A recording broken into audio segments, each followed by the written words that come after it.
This is just a quick video to show you how to add textures to some of your design sketches.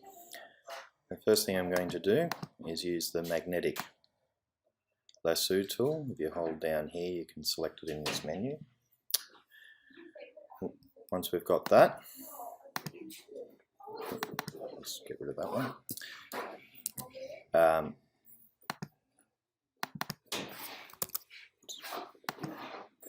You should be able to trace around the outline.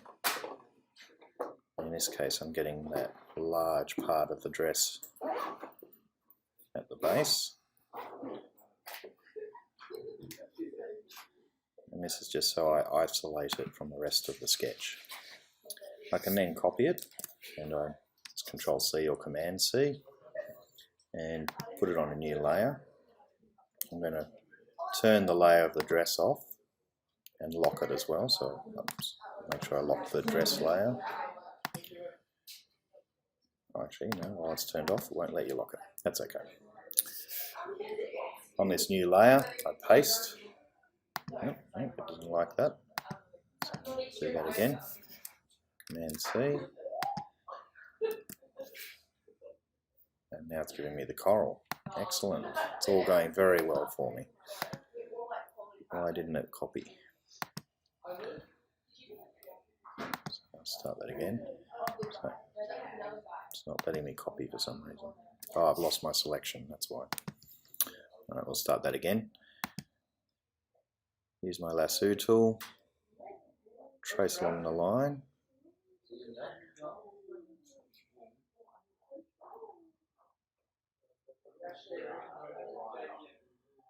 Trying to get that little circle popping up, click it. We now have that area selected. I'll copy it in my new layer. I'll paste it, and you'll see that I now have an extra piece for it that I can position back there. I'm now going to turn off the background because all I'm really worried about is this dress here. And make another layer, and this layer is going to go behind the fabric. So I drag it down underneath layer 2.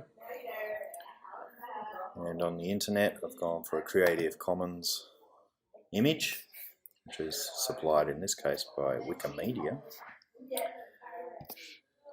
Copy that. Go back to Photoshop, make sure I've got that layer in the background, and paste it in. And I'll leave it like this for the moment because we can rotate it and choose a direction, but I sort of need to see how it's affecting the sketch. To do that, I select my, if you do rotate it or move it, you do need to transform, so apply the transformation. And to do that, I click to either deselect or click on the selection tool. So I go back up to my top layer, and we can go into what's called modes.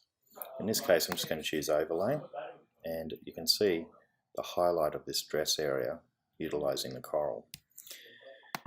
Now, at this point, we want to position our background image, so the coral, which is layer 3, where we think it will work for the dress. I think those really large white lines don't work myself, so I'm going to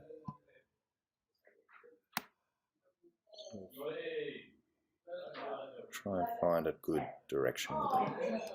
I think that works for me.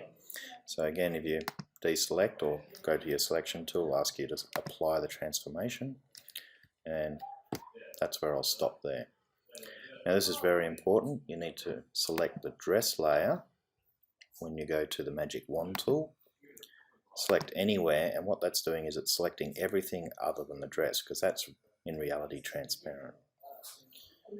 We can then go up to selection and select the inverse. So now all I have is the skirt. We then go up to edit and copy merged.